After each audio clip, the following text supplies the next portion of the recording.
fait maintenant bientôt 6 ans que j'entreprends. J'ai eu un gros moteur dans mon enfance, c'est que mon grand-père a été atteint de la maladie d'Alzheimer. J'ai accompagné directement ou indirectement des centaines, des milliers de personnes. Si aujourd'hui je veux 1000 leads, je peux avoir 1000 leads. Si je veux en avoir 10 000, je peux en avoir 10 000. Si je veux en avoir 100 000, je peux en avoir 100 000 aujourd'hui. Sois heureux maintenant parce que déjà ce que tu as fait c'est incroyable, ce que tu as c'est incroyable. Et du coup on est toujours stimulé par avoir plus, constamment plus, on n'a jamais assez. J'ai commencé, j'avais rien en 2018 à peu près. Du coup j'avais tout à perdre, rien, j'ai tout à gagner plutôt, rien à perdre. Les clients dans l'organigramme de l'entreprise, ils sont au-dessus de moi.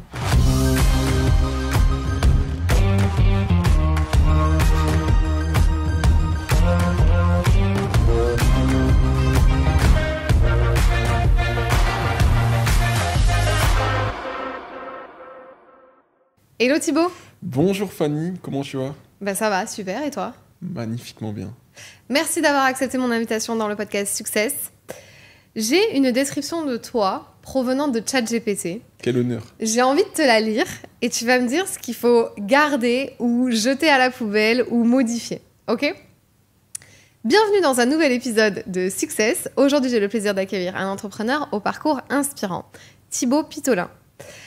Après un début de carrière classique avec un BTS en domotique et un CDI en usine, il a pris un virage radical pour se lancer dans l'entrepreneuriat.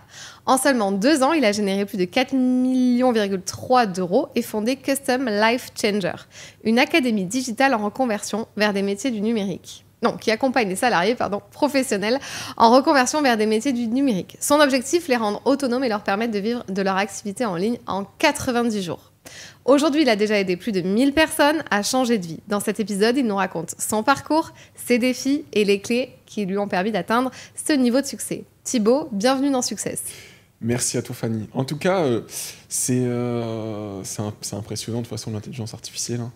Mais il y a des petites choses, ça c'est... Bon, tout a été résumé en l'espace de quelques phrases. Ouais. Mais c'est vrai que ça fait maintenant bientôt 6 ans que j'entreprends.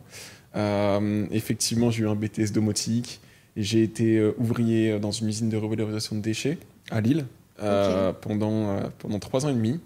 Et suite à ça, ou en parallèle plutôt, j'ai commencé à investir dans l'immobilier. Donc je vais vraiment écourter l'histoire pour arriver à la fin. Mais j'ai investi dans l'immobilier, j'ai commencé à créer ma première boîte qui avait pour but d'aider, pareil, le particulier à investir dans l'immobilier. Et suite à ça, j'ai fait un peu mon ascension entrepreneuriale. C'est là où j'ai fait les pires erreurs. C'est là où j'ai connu aussi la plus grande association, des beaux moments aussi avec mon associé. Et deuxième boîte créée, du coup, effectivement, le 23 janvier 2022. Et c'est le Custom Life Changer, l'académie qui a pour but d'aider les salariés à se reconvertir professionnellement dans le digital. Ok. Donc, oui, voilà. Donc c'est à peu près juste. À peu près juste. Ok. Ouais. Qu'est-ce que tu rajouterais qu'il n'a pas dit sur ton parcours ?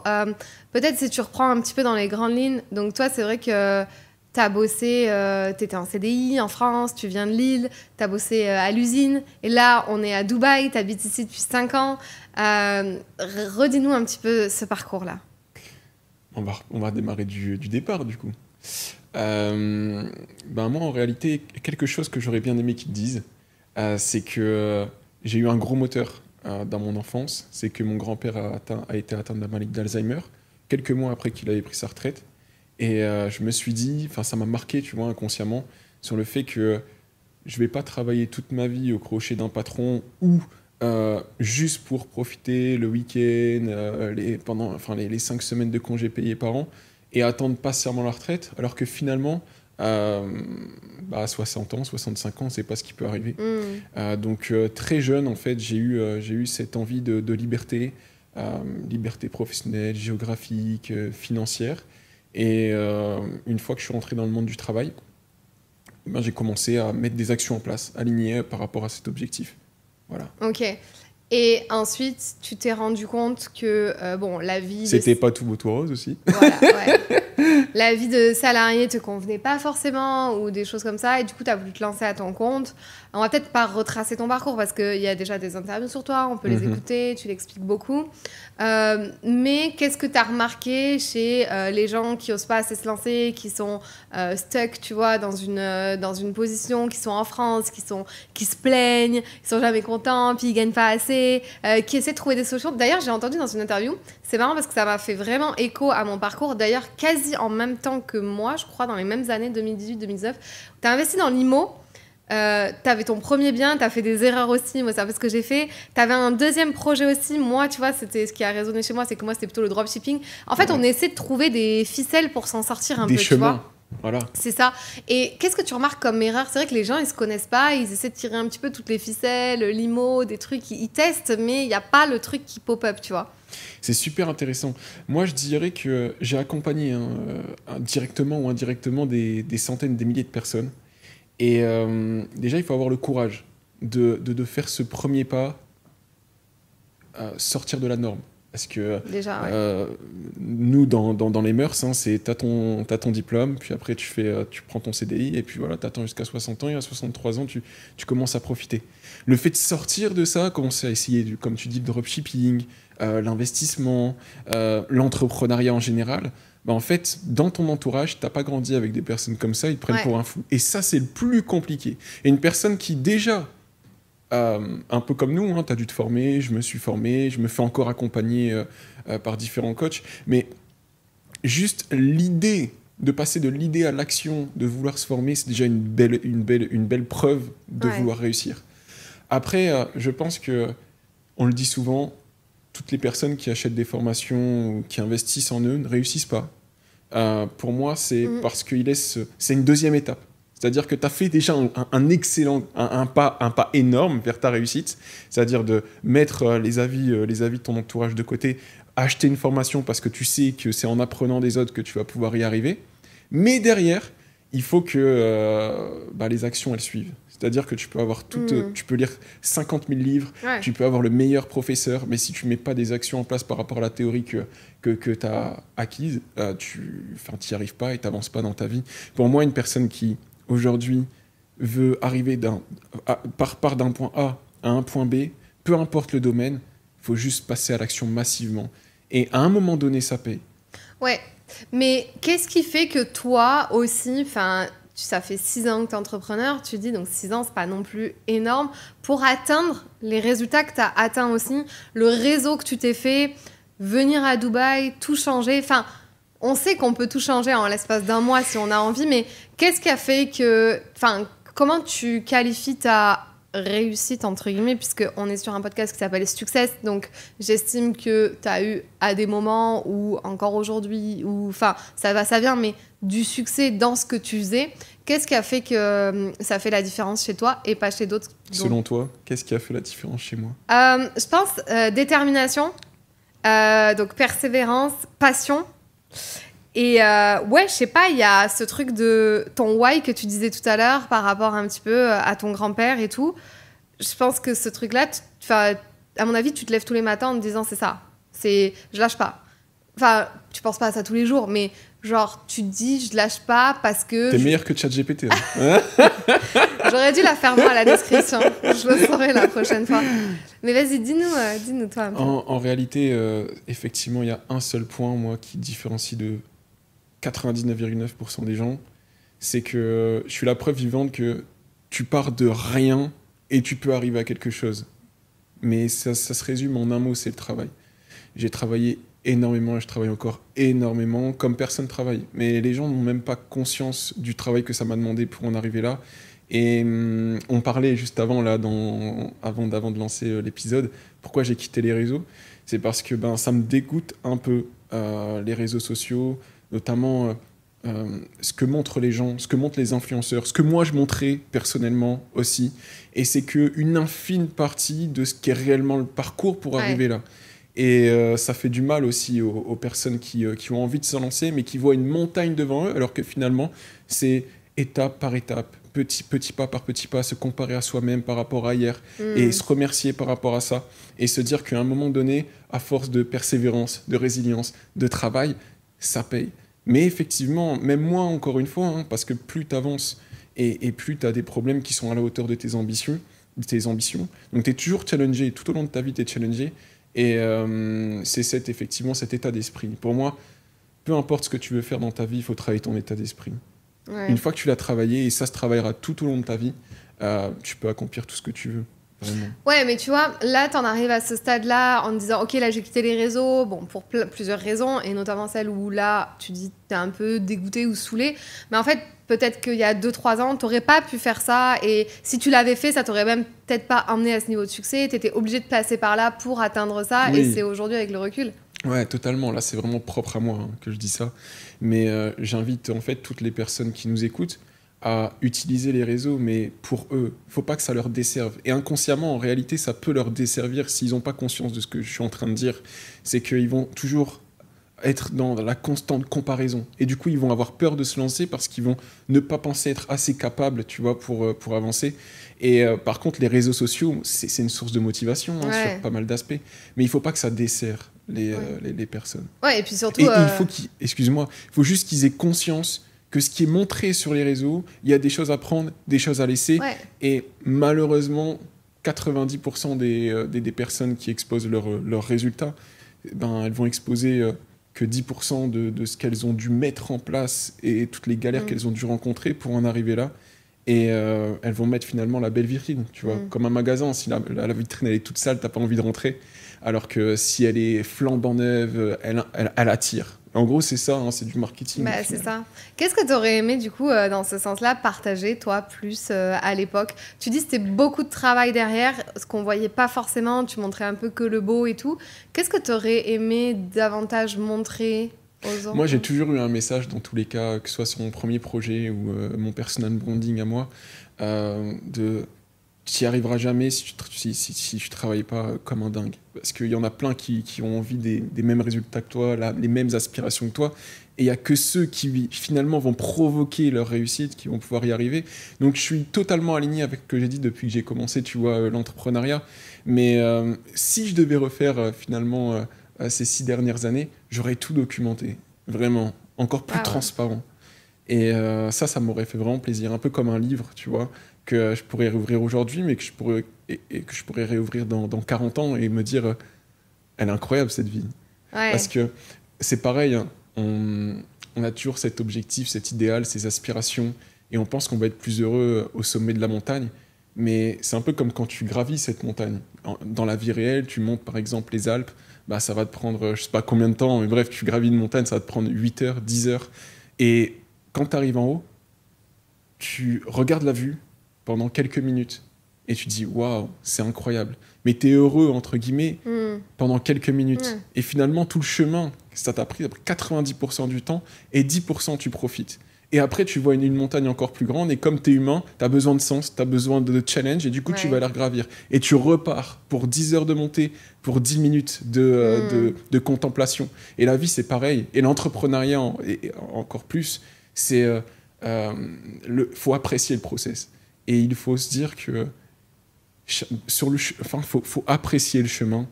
Et c'est pas au sommet de la montagne que tu vas être plus heureux parce qu'en tant qu'humain, tu vas vouloir mettre ton objectif encore plus haut, plus loin. Des objectifs auxquels tu n'as même pas encore conscience aujourd'hui. Parce que je pense que on en a déjà tous... une personne, tu vois, qui va atteindre sa liberté géographique, professionnelle, qui va gagner 10, 15 000 euros par mois depuis son ordinateur, quoi que ce soit, eh bien, elle va pas forcément... non, admettons un autre exemple, un peu plus concret. Une personne qui gagne 100 millions d'euros du jour au lendemain, ou grâce à son business, peu importe. Elle va profiter éventuellement 2 ans, 3 ans, comme ça, plage, etc., profiter de sa famille. Mais après ces 3 ans, elle va commencer à perdre du sens dans ce qu'elle est. Et du coup, elle va vouloir faire quelque chose de nouveau. Et qui dit quelque chose de nouveau dit nouveau challenge. Et qui dit quelque chose de nouveau, pour avoir du sens, il faut quelque chose de plus grand. Donc nouveau challenge, nouveaux objectifs, nouveaux problèmes, et les problèmes qui sont toujours en adéquation avec les ambitions. Et en fait, si tu n'apprends pas à apprécier finalement le processus et à apprécier les challenges et les obstacles, tu es heureux que 10% de ta vie. Ouais, c'est ça. Et aussi ce que tu dis, tu vois, gravir cette montagne pour 10% de bonheur. Et les gens veulent juste avoir les 10% de bonheur, mais veulent pas faire genre tout le trajet avant, Aussi. souvent. Et donc, du coup, bah, c'est pour ça que sur le chemin, bah, y en a plein qui arrêtent. On en a perdu plein en chemin, quoi, au final. Et c'est super intéressant. C'est aussi pour ça que il faut pas seulement apprécier du coup l'arrivée, Ouais. mais il faut apprécier finalement, comme je disais, hein, j'y reviens, mais les obstacles, les différentes étapes, Ouais. le chemin, le quotidien, faut l'apprécier pour arriver là. Et Ouais. sinon, si t'es pas passionné, tu m'as parlé de passion, si t'es pas passionné par ce que tu fais, par l'envie de créer, développer, servir, bah en réalité, tu perds du sens en plein chemin alors que t'as même pas atteint l'objectif Ouais. et t'abandonnes parce que ça te fait... Enfin, t'es pas totalement aligné, Ouais. tu vois, avec... Et du coup, le chemin de Thibaut, c'est quoi aujourd'hui, puisque tu dis j'ai disparu des réseaux sociaux? Qu'est-ce que tu fais concrètement de tes journées pour ceux qui pourraient peut-être, je sais pas, se demander? Ou toi, puisque du coup tu m'as dit que tu veux arrêter un petit peu le personal branding, donc c'est-à-dire que en fait que ta marque tournait tout autour de toi, tu faisais des ventes parce que c'était toi, on était rapprochés de toi, pour ceux qui savent pas encore ce que c'est le personal branding en 2025.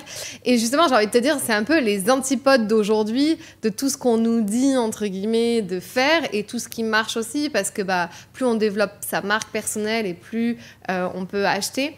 Qu'est-ce qui fait que toi, tu prends le chemin inverse de la mode ou de la trend en ce moment, de développer son personal branding? Est-ce que c'est un choix mûrement réfléchi ou tu vois, et qui vient d'une décision, d'un truc que tu as envie d'accomplir, qui est plus grand? Je sais pas d'où ça vient. C'est purement business. Aujourd'hui, j'ai du coup une société, ça fait 3 ans qu'on est dessus avec toute l'équipe. Ouais. Pour répondre à ta première question, ben, moi, aujourd'hui, mes journées, elles sont simplement composées de réunions, de prise de hauteur, prise de décision du coup avec les équipes. On est une petite vingtaine, faire tourner ce projet. Et pourquoi du coup j'ai décidé d'aller à contresens par rapport au personal branding? Parce que, en fait, encore une fois, il y a la vitrine entrepreneuriale des réseaux sociaux à la mode. Mais en réalité, il y a, derrière tout ça, il y a tellement d'autres possibilités de faire du business qui ne sont même pas présentées, tu vois, sur les réseaux sociaux.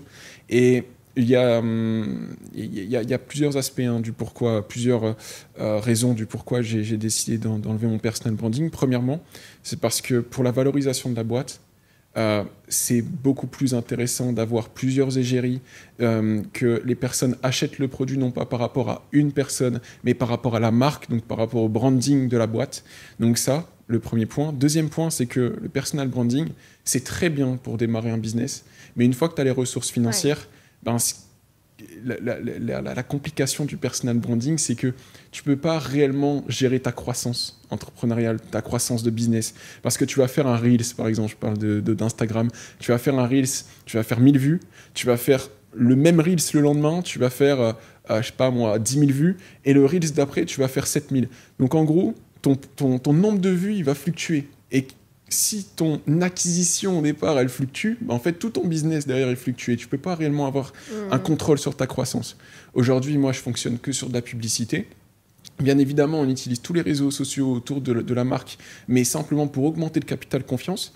Et du coup, on va utiliser la publicité avec plein de stratégies, bien évidemment, pour faire entrer du lead. Mais on va contrôler le pipe en réalité.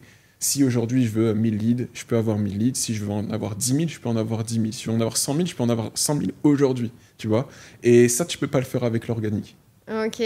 Et du coup, qu'est-ce que tu préfères? C'est un peu une question perso, mais qu'est-ce que tu préfères? Parce que du coup, le fait de t'être enlevé un petit peu, de t'être dissocié comme ça, fait que du coup, t'es un peu en back-office, en background, et on te voit un peu moins. Et du coup, t'as moins de visibilité, tu vois. Est-ce que tu vois déjà une différence, toi? Regarde, là, moi, je te dis de venir sur le podcast. Au final, t'aurais pu décliner l'invitation parce que ça peut ne pas aller dans le sens de tes nouvelles ambitions ou de ta nouvelle vision, tu vois. Qu'est-ce qui fait que tu as accepté quand même mon invitation? Et est-ce que tu trouves que... Qu'est-ce que tu préfères? Est-ce que tu préfères être un peu plus caché au final ou un peu plus visible comme tu l'étais avant? C'est pas un peu plus caché parce que dans tous les cas, ce qu'on fait quand on est entrepreneur, c'est qu'on propose un service et que ce service derrière, on l'apporte à des personnes pour qu'ils puissent avancer dans leur vie. Et aujourd'hui, je suis très proche de mes clients quand même. Donc ça m'apporte beaucoup de bonheur. Mais à côté de ça, pourquoi aujourd'hui déjà j'ai accepté ce podcast? Parce que le personal branding, il n'est pas terminé. Mais néanmoins, je veux pas que ma société soit associée à mon image. Ouais, c'est ça. Tu vois. Donc j'ai cette envie de reprendre au fur et à mesure avec un message vraiment fort que j'aimerais partager, tu vois, aujourd'hui, que je suis en train de partager sur le fait de si tu veux y arriver, tu peux y arriver, mais par contre, il faut s'en donner les moyens. J'ai vraiment envie d'avancer sur ça, sans pour autant d'avoir un objectif lucratif, tu vois, par rapport à ça. Mais voilà, je sais pas si j'ai répondu réellement à ta question. Ouais, t'as carrément répondu à la question, ouais. C'est très clair, c'est très clair. Du coup, c'est quoi la vision un peu tu dis vous êtes 20, qu'est-ce que t'as délégué? Bon, aujourd'hui, tout est délégué. En fait, ce qu'il faut se dire, c'est une structure un peu comme une entreprise classique, hein, avec différents départements, des responsables, des managers et des collaborateurs. Et puis moi, aujourd'hui, ce que je fais, c'est que je vais, comme je l'ai partagé tout à l'heure, prendre les grandes décisions avec les responsables. On a des objectifs, je vais essayer de parler le plus simplement, des objectifs qui sont fixés trimestriellement, mensuellement. Et puis moi, je vais m'assurer avec les équipes qu'on aille dans le bon sens, que la vision finalement annuelle, vision finale, puisse avancer et qu'on puisse tout simplement évoluer dans la bonne direction. Ok. Et là, dernièrement, en story, tu te levais hyper tôt le matin, tu as fait une espèce de morning routine, sport et tout ça, et que tu as arrêté. Tu peux nous en dire plus sur ça? Super intéressant. Ouais, effectivement, pendant 52 jours, je crois, je me suis levé à 4h50 du matin. Et les réseaux sociaux, c'est ça aussi. Et ça, j'utilise en réalité les réseaux sociaux, là en l'occurrence, c'était pour moi. C'est parce que dès que je m'engage à faire quelque chose, je le fais. Publiquement, c'est mieux. Et ouais, c'est un truc de dingue. Je l'aurais jamais fait, ou du moins, j'aurais été moins assidu si je m'étais pas engagé comme ça publiquement à poster une story tous les matins, 5h du matin, on fait des pompes, etc. Donc, c'était un défi pour moi. J'adore les challenges. Et du coup, je me suis dit, allez, let's go. Je vais me lever encore plus tôt pour... Pourquoi? Parce que tu te lèves à quelle heure d'habitude? D'habitude, je me lève sans réveil depuis un certain temps. Ah oui, mais c'est quelle heure? 7 heures. Quoi? 6 heures, 7 heures sans réveil? Non, mais je me couche assez tôt. Ah vois. Ouais. Ah oui, ça m'arrive pas. Et du coup, je me levais super tôt, mais encore une fois, je faisais grave attention à mon sommeil, qui est super important pour prendre des bonnes décisions le lendemain. Donc, je me couchais, il était 21h max. Donc, attends, pour te lever à 4h50, ah oui, donc tu te couchais là à 21h en ce moment. Exactement. Donc, je faisais pas n'importe quoi. Aujourd'hui, j'ai quand même beaucoup de responsabilités. Et c'est vrai, le gars, il se lève à 4h50, c'est un fou. Pourquoi il se lève à 4h50? Même moi, des fois, je me demandais, mais pourquoi tu te lèves à 4h50? Et ouais, et pourquoi j'ai arrêté? Parce que je perdais du sens dans ce que je faisais. Aujourd'hui et depuis plusieurs années, j'ai pas besoin de mettre de réveil. Bien évidemment, je continue à travailler beaucoup, mais c'est par choix, par envie. Je suis pas forcé de le faire. Et ça m'enlevait aussi pas mal de moments importants et d'opportunités. Par exemple, le soir, tu vois, on me proposait d'aller au restaurant, non, je peux pas. C'est soit le midi, soit jamais, quoi.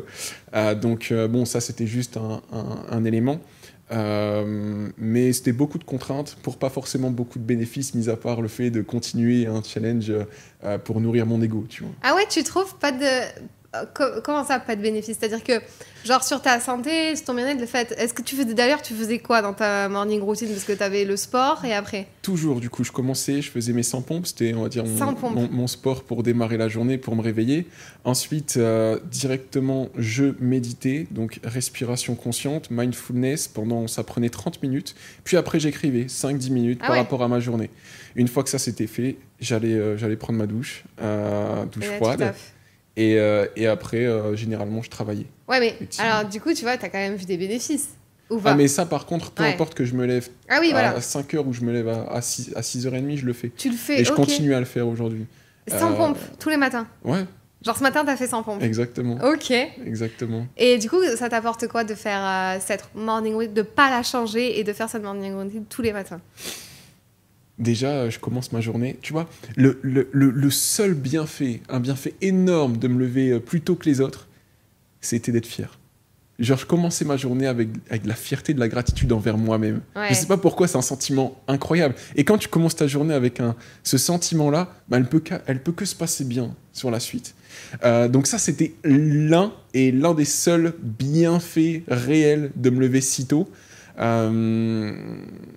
Et pourquoi j'utilise cette routine-là? Parce qu'elle me convient, et je pense qu'aussi une routine, elle doit être personnalisée à chaque individu. Moi, ces pompes-là, c'est simplement pour me réveiller. Je sais qu'après, qu'il soit 3h du matin, je pense, ou 5h ou 7h, ça me réveille instantanément. Là, j'ai plus forcément besoin de me réveiller parce que je me réveille sans le réveil. C'est beaucoup mieux. Mais derrière l'écriture, ça me fait beaucoup de bien parce que là, j'ai un grand défi depuis 6 mois, c'est que j'essaie réellement de trouver de la gratitude dans l'instant présent. Ok. Comme je le partageais par rapport à cette illustration de la montagne, hein, c'est vraiment être heureux sur le chemin. Oui, il y a des objectifs, oui, il y a toujours plus grand, plus haut, il faut être stimulé, mais sois heureux maintenant parce que déjà ce que tu as fait, c'est incroyable, ce que tu as, c'est incroyable. Et même une personne aujourd'hui qui ne se sent pas bien dans sa vie professionnelle, et qui a des grandes aspirations, elle doit faire preuve de gratitude. Je sais que c'est compliqué pour ceux qui nous écoutent, pour ceux qui ont envie de changer de vie, mais elle est là la clé. C'est que c'est pas en ayant ma situation que ces personnes vont être réellement plus heureuses. C'est pas, c'est plutôt, au lieu de se comparer à ce qu'on n'a pas, comparons-nous finalement à ce que les autres n'ont pas par rapport à nous. Alors, il y a des personnes, ils n'arrivent même pas à manger. Et ça, c'est la réalité. Il y en a qui meurent de faim. Il y a un site où tu peux voir toutes les personnes qui meurent de telle ou telle souffrance, de telle ou telle raison, à la minute, à la seconde. Il y en a vraiment toutes les secondes, là, 2, 3, 4. Il y en a des dizaines et des dizaines qui sont en train de mourir de soif, mourir de faim. Ouais. Et on a souvent tendance, finalement, à banaliser ce qu'on a. Mais c'est déjà incroyable de pouvoir respirer, de pouvoir expérimenter cette vie. J'avais regardé des statistiques, on a une chance sur 400 milliards de pouvoir être là. C'est 21, j'avais vu, c'était 21 fois de probabilité plus élevée que de gagner le gros lot au loto. J'ai vu ça hier aussi. C'est un truc de dingue. Ouais. On a une chance de dingue. Et en fait, on banalise déjà ça. Et du coup, on est toujours stimulé par avoir plus, constamment plus. On n'a jamais assez. Et vraiment, c'est pas en ayant ma situation que les gens vont être plus heureux. Ouais, c'est vrai. Bien sûr, ça permet de faire plaisir aux proches, ça permet d'être plus libre, mais ton cerveau, il a constamment envie d'aller plus loin, constamment.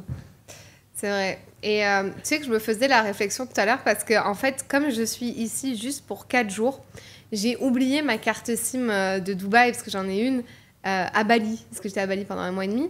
Et en fait, je me suis dit, c'est quoi, tant pis, tu prendras les Wi-Fi, tu te démerdes, t'es là pour 4-5 jours, je repars dans 2 jours, donc voilà. Et en fait, c'est trop bien de pas avoir la 5G en dehors, genre dans le taxi, tu vois, j'étais full connectée, je regardais ce qui se passait, et en plus, ça m'a développé des idées, donc j'ai pris mon note, j'ai noté, alors que sinon, j'aurais été sur WhatsApp à parler, à faire mes vocaux, mon équipe, mon truc, Instagram et tout. Et en fait, je me suis dit que je vais rentrer en France, je crois que je vais changer mon forfait, je vais virer la 3G et je me démerderai pour les restos, le Google Maps ou je sais pas quoi. Et genre, je prendrai que la Wi-Fi. Je sais pas, ça m'a popé comme ça. Mais c'est incroyable. Je me trouve beaucoup plus créative. Ce matin, pareil, je suis allée courir. Du coup, je suis allée à Kite Beach. Le mec me dépose. Et puis toi, t'es là, tu suis Kite Beach, quoi. Et puis tu te dis, on verra bien. Et j'ai dû, tu vois, marcher plus loin pour trouver la Wi-Fi, pour me reconnecter, pour recommander mon truc, mon Uber. Et en fait, ça m'a fait du bien parce que j'étais vraiment connectée à mon run, à mon truc, à ce qui se passe, aux gens, quand j'ai commandé mon café, mon truc, tu vois. Et ça fait du bien. J'ai l'un de mes coachs, moi, du coup, spécialement sur ça. Et c'est exactement ça, c'est se connecter à l'instant présent tout le temps. Quand tu travailles, tu dois être connecté. Quand tu es en train de manger, connecté à l'instant présent, pas être en multitâche sur ton téléphone, en train de manger comme ça. Je suis trop comme ça, ouais, vraiment, être présent, 100% connecté avec l'activité. Manger, boire, tu vois, tu es dans le taxi, tu as eu des idées tout simplement parce que ton cerveau, il n'était pas focus ailleurs. C'est juste là, tu l'as laissé travailler enfin. Et c'est complètement dingue. C'est fou, je crois que je vais vraiment faire ça. Est-ce que tu appelles ça tu gagnes en sagesse ou comment tu interprètes ça, le fait que tu deviennes un peu plus comme ça? Je deviens de plus en plus mature par rapport à ça. Ouais. Avant, j'étais travail. Maintenant, je me connecte beaucoup plus au système énergétique. Je m'ouvre de plus en plus à cette partie-là, aux enseignements ésotériques et plus exotériques. Il y a plein de choses à explorer. Plein de choses à explorer. Aujourd'hui, on nous a mis dans une case. Tu es comme ça, tu seras comme ça. Tu as des croyances limitantes qui se sont emmagasinées tout au long de ton enfance et qui continuent à s'emmagasiner, positives ou négatives, qui font ton identité, mais finalement, parfois tu prends des décisions. Fanny, elle prend des décisions avec son petit enfant de 7 ans, 7-8 ans. La Fanny de 7-8 ans, des fois, elle prend des décisions à l'heure actuelle, tu vois. Et moi aussi, le Thibaut qui a vécu, par exemple, une situation dramatique à ses 9 ans, eh bien, ça va lui, en fonction d'une situation dans la vie aujourd'hui, à ses 28 ans, ça va lui pop-up et inconsciemment, il va prendre une décision, il va agir pour se protéger.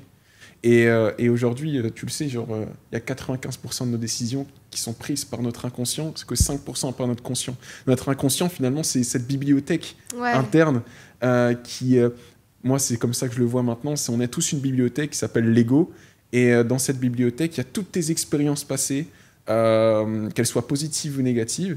Et du coup, l'ego, l'inconscient, du coup, qui prend quasiment la majorité des décisions, eh bien, dès qu'il va faire face à une situation, à une réflexion dans la vie, même là actuellement, eh bien, il va choisir le bon livre pour pouvoir répondre en quelques millisecondes, tu vois. Et c'est ça, c'est se reconnecter finalement au présent, donc au conscient, pour parfois prendre des décisions, non plus comme le petit enfant de 9, 10, 12 ans, mais comme le Thibaut à 35 ans, à la personne qu'il aspire à devenir, tu vois. Ouais, et tu sais, ça c'est un gros sujet, et j'ai eu ce truc-là pendant plusieurs années en mode, tu sais, j'étais un peu en mode, j'essayais de me battre contre les gens qui faisaient, ouais, moment présent, moment présent. En fait, je me disais, genre, c'était tout le temps dans le moment présent, t'as pas d'objectif, t'as pas de vision, tu construis rien, parce que t'es toujours connecté à 100% dans ton moment présent, mais je pense qu'il y a une dissociation à faire entre je suis dans le moment présent, là, focus sur mes objectifs, à vraiment travailler à 100%, mais à un moment donné, il faut que je réfléchisse à ce que je veux, à mes objectifs, parce que je connais plein de gens dans le moment présent, mais et moi je l'étais, et aussi, tu sais, c'est mon histoire. En fait, j'étais beaucoup dans le moment présent parce que dans l'hôtellerie-restauration, bah, je m'occupais, tu vois, des guests et tout ça, et le week-end je sortais en boîte, enfin, tu vois, et genre ça a été ma vie pendant 5 ans, et j'avais pas d'autres objectifs, mais alors j'étais à 100% dans le moment présent, tu vois, j'étais à fond dans mon moment présent, mais ça m'a pas aidé à construire le reste, tu vois. Et dès que j'ai bifurqué, enfin que j'ai basculé de l'autre côté, là, tu vois, je me suis dit, putain, j'ai perdu un temps de fou, j'ai voulu tout rattraper. C'est aussi pour ça que, tu vois, je mange et je travaille en même temps, tu sais, il y a ce truc de boulimique un peu de, faut que je rattrape tout ce que j'ai perdu. Qu'est-ce que t'en penses de ça? Je pense qu'il y a des degrés de moment présent, tu vois. Tu pouvais penser être dans le moment présent quand tu sortais en boîte le week-end et tu travaillais toute la semaine, mais finalement tu étais avec ton téléphone, tu vois, on a tous une définition du moment présent. Moi, depuis que je me connecte finalement à tout ça, j'ai jamais eu des aussi bons résultats dans le business. On parle beaucoup d'énergie, de fréquence, toutes ces choses-là. Moi, il y a encore vraiment quelques mois, quelques années, j'étais fermé. C'était vraiment fermé. Et peut-être aussi, c'est quelque chose qui m'a amené jusqu'ici. Maintenant, pour passer au niveau supérieur, je dois m'ouvrir à tout ça, parce que je vois que les personnes qui sont là où je veux être, ils se sont ouverts à tout ça. Donc je suis pas intelligent, moi, ce que je dis tout le temps, c'est je vais juste me calquer aux personnes qui sont plus élevées, qui sont là où je voudrais être, et je vais faire la même chose. Et j'ai toujours fonctionné comme ça. Mais du coup, l'instant présent, là, aujourd'hui, pour moi, c'est important de m'y connecter. Ça me permet aussi de vibrer à la bonne fréquence de gratitude et pas la fréquence du manque. C'est pas facile. Je travaille encore beaucoup dessus et je pense que ce sera un travail tout au long de ma vie à effectuer. Mais par contre, le fait d'être sur la bonne fréquence, ça me permet d'attirer les bonnes choses, les bonnes rencontres, les bonnes opportunités, les bons résultats derrière. Et je vais te donner un exemple très concret dans ma carrière d'entrepreneur. J'ai commencé, j'avais rien. en 2018 à peu près. Du coup, j'avais tout à perdre. Rien, j'avais tout à gagner plutôt. Rien à perdre. Et ce qui s'est passé, c'est que pareil, j'ai commencé à essayer de trouver le bon chemin. Donc j'ai essayé, pareil, le dropshipping. J'ai essayé la crypto-monnaie. J'ai développé un premier business. Bref, rien ne fonctionnait au départ, mais je me suis obstiné. Après, je suis parti dans l'investissement immobilier. Et là, la machine, elle a commencé à se lancer. Investissement, entrepreneuriat, deuxième entreprise, bref. Et au départ, du coup, j'étais dans cette fréquence de j'ai rien à perdre, donc je suis pas dans une fréquence de manque. Et je mets plein d'actions en place, massivement, sans me mentir à moi-même par rapport aux objectifs énormes que j'ai. Et j'avance. À un moment donné, j'ai commencé à avoir de l'argent, comme jamais comme je rêvais d'en avoir auparavant. Et là, j'ai changé ma fréquence. Mais ça, je m'en suis rendu compte qu'il y a 1 an, tu vois, à peu près. Du pourquoi je me suis retrouvé dans cette situation. C'est vers 2020, 2021, j'ai commencé à gagner beaucoup d'argent. Et là, ma fréquence, elle a changé. J'étais plus en mode j'ai rien à perdre, c'est je veux plus perdre ce que j'ai atteint. Ouais. Et là, quand tu commences à vibrer à cette fréquence-là, tu commences à être dans une fréquence de manque et à attirer finalement des choses à toi qui vont totalement en contradiction avec ce que tu veux réellement, c'est-à-dire je veux plus perdre, mais je veux continuer à gagner. C'est pas possible. Okay. Et du coup, ça c'est une superbe histoire moi que j'ai pu expérimenter dans ma vie. Et comment t'as changé ça du coup après? Ben en fait, après, j'ai vraiment connu, parce que je l'ai dit au début du podcast, je crois, hein, j'ai eu des hauts, j'ai eu des bas. Là, je suis dans une période croissante, mais comme je cherche toujours à aller plus loin, toujours plus haut, je vais en connaître des bas et qui seront encore plus fatales que ce que j'ai vécu précédemment. Mais du coup, dans ma carrière d'entrepreneur, 2018, 2019, 2020, 2021, je suis arrivé au sommet de la montagne. Après, j'ai fait pas mal d'erreurs. Pas en mode gaspiller mon argent, faire n'importe quoi. Non, j'ai jamais été comme ça, toujours la tête sur les épaules. Mais par contre, j'ai été dans cette fréquence de je veux plus, mais je veux pas perdre ce que j'ai. Et du coup, faire attention à chaque... Enfin bref, pas du tout la bonne attitude. Ouais. Et donc, j'ai commencé à prendre des mauvaises décisions. J'ai connu des périodes assez compliquées. J'ai perdu beaucoup d'argent. Et puis, derrière, à force de travail, pas à force d'énergie ou tout ça, à force de travail, beaucoup de travail, j'ai réussi à m'en sortir la tête de l'eau.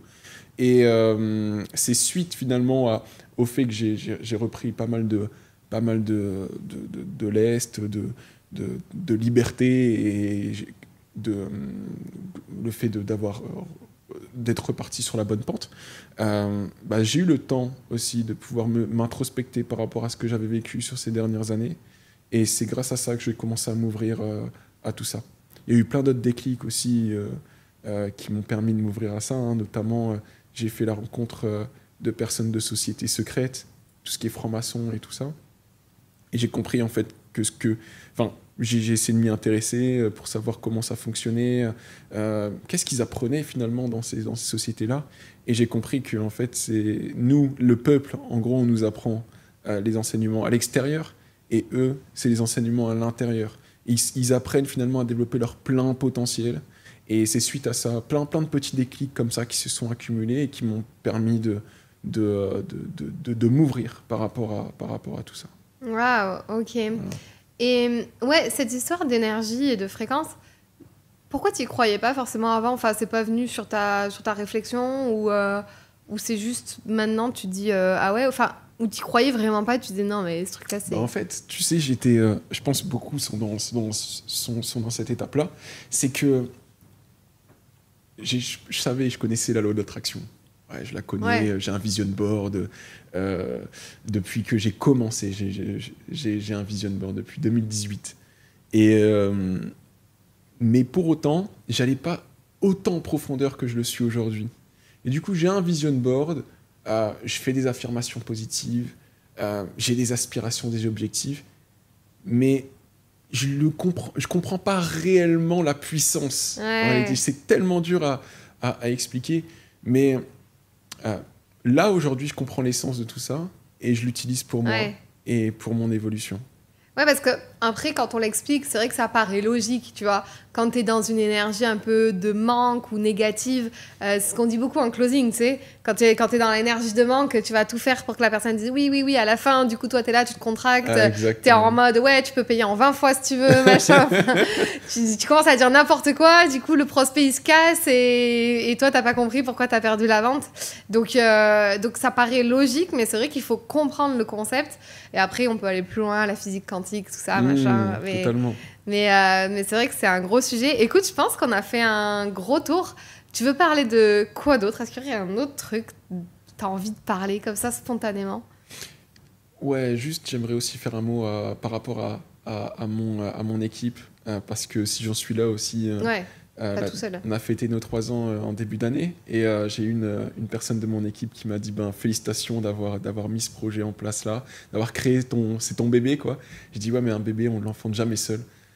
C'est grâce aussi à toute l'équipe donc s'ils m'écoutent et s'ils écoutent ce podcast, un grand merci à eux parce que sans eux j'aurais jamais pu créer tout ça et on n'aurait jamais pu impacter autant de personnes et aussi à l'avenir. Et la deuxième grande fierté, c'est de ne jamais avoir lâché, tu vois, le business et mes aspirations, mes objectifs.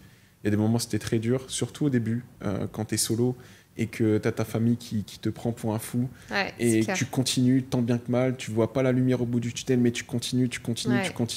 À un moment donné, faites-vous confiance, ça paye. Et abandonnez pas. C'est vraiment le message que j'aimerais donner, c'est abandonnez pas, battez-vous, mettez des actions alignées par rapport à vos objectifs, ne vous mentez pas à vous-même, et un jour, ça va payer. Même si ça prend 3 ans, 4 ans, alors que pour l'autre, ça a pris 3 mois, c'est pas grave. C'est soit ça, soit tu vas attendre ta retraite à 65 ans. Donc, c'est clair. Voilà. Si on en a une. Si on en a une. Bah, moi, je compte pas dessus. Oui, bah, vu que, ouais, toi, je pense que... Et du coup, est-ce que tu peux nous dire un peu plus sur ton offre? Qu'est-ce que vous proposez? Comment vous accompagnez les gens? Comment on peut vous rejoindre? Ok, intéressant. Bah, du coup, je voulais pas faire d'organique, mais... mais du coup, je vais le présenter. T'es quand même à la tête d'une boîte, donc c'est sympa d'en parler aussi. Oui, oui, je suis très fier de la boîte. Très, très fier. Aujourd'hui, c'est très simple. Pour donner déjà une idée de l'académie, les clients, dans l'organigramme de l'entreprise, ils sont au-dessus de moi. Ça, c'est vraiment... Tous les collaborateurs, ils le savent. Donc, on se bat pour les clients. Dès qu'il y a un problème, le client passe toujours en avant. Bref, la culture d'entreprise, elle est par rapport à ça. Et sinon, comment on est accompagné au sein de l'académie? C'est très simple. On est onboardé par une conseillère d'orientation. Donc nous, on a en fait une école avec plusieurs métiers. Donc il y a une conseillère d'orientation qui va onboarder le profil. Et derrière, elle va lui faire passer un bilan de compétences, voir finalement ses expériences passées, ses compétences, etc., etc. Donc c'est une session qui dure 1 heure. Et après, elle va l'orienter vers le meilleur métier en adéquation avec le profil.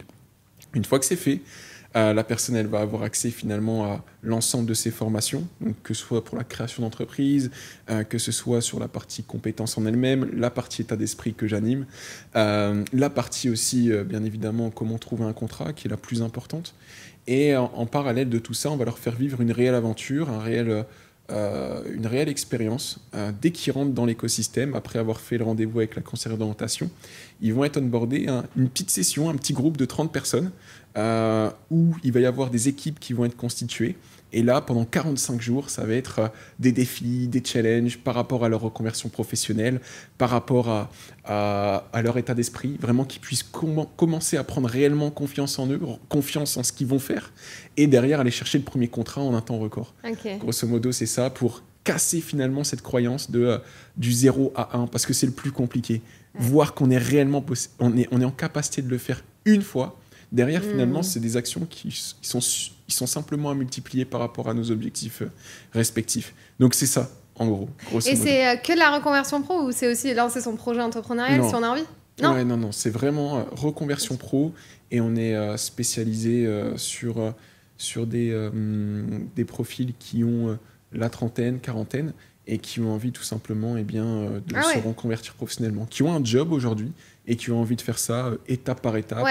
En parallèle de leur emploi. En plus, à 30-40 ans, tu as encore plus de peur, encore plus de croyances. Exactement, encore plus de responsabilités aussi. Donc, c'est vraiment les prendre par la main et puis faire en sorte de mettre tout en place pour accéder à cette reconversion dans les meilleures conditions. Trop bien. Et donc ça, c'est l'offre principale. Est-ce que tu en as d'autres ou est-ce que tu fais d'autres choses? J'en ai qu'une seule. On te demande pas de coacher sur le biz?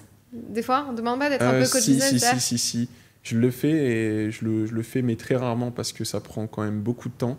Mais j'adore aider. Des petits mentorats et tout ça? Ouais. Ok, cool. Où est-ce qu'on peut retrouver ton académie ou toi sur non, mais j'ose même plus dire qu'il n'existe pas, vous ne l'avez pas vu. Où est-ce qu'on peut te retrouver si on a envie de te poser une question ou rejoindre l'académie?